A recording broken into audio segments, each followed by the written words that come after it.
ดเนาะอันนี้มันตัดสิ่งสามเปลี่ยนเนาะสิ่งสามเปลี่ยนมันจะเป็นแบบนี้เนาะมันไม่ได้ต่อกลางเนาะสิ่งเปลี่ยนจะได้ต่อกลางจะมัดทับสิ่งเข้าแบบนี้ทับสิ่งเข้าแบบนี้กระพับมาสิใต้น้ำเนาะอันนี้ในการใต้ขวาหันซ้ายมาเซ็ตเบิ้งตรงนี้มันเป็นขึ้นนั่นเองขึ้นนี้จะเป็นขึ้น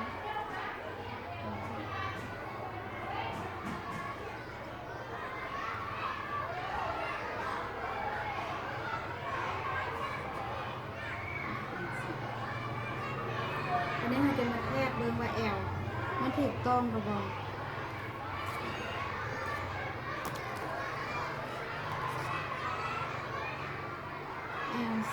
11ตัวโอเค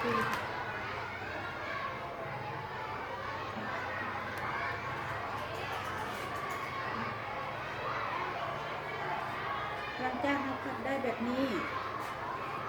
เราจะมาวางบนหัวเสียงเนาะติดตอนเขาเริ่มเห็น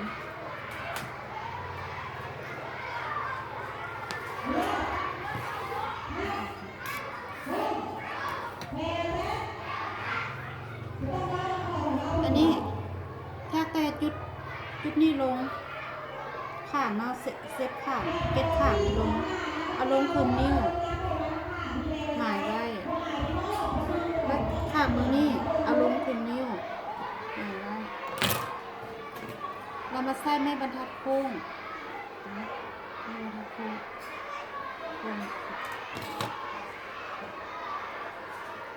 โค้งแต่จุดนี้หาจุดนี้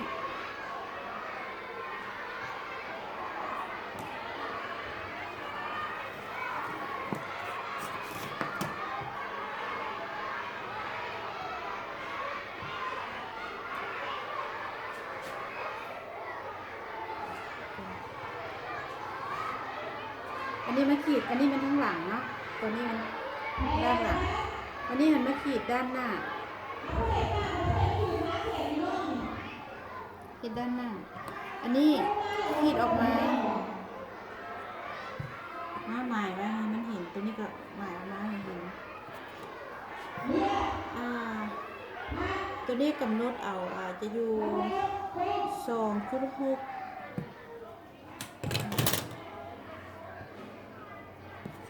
ป้ายสิ้นเอาลง2.6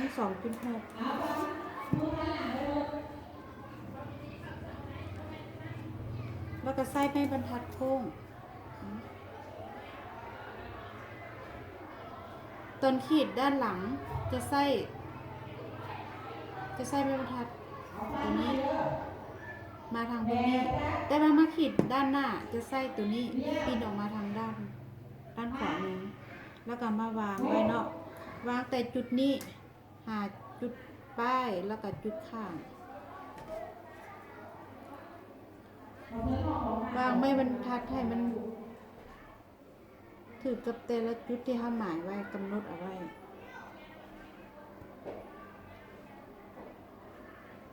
ขีด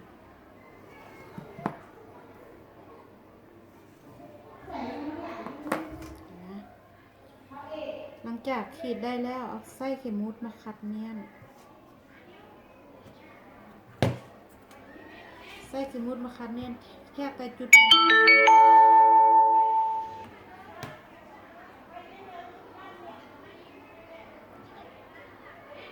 ข้างมึงนี้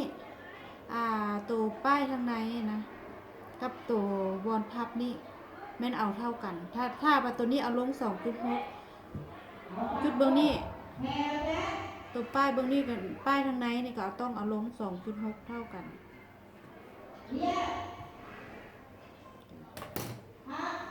ก็จะมาใส่เข็มมุดครับแบบนี้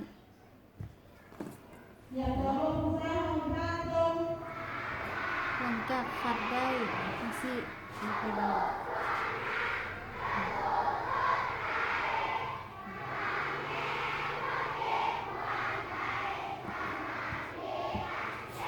จะมาใส่เจี๊ยกิ้ง สอดเข้าไปในตัวนี้ แล้วก็กิ้งมันออกกิ้งให้สีมันออกเนาะ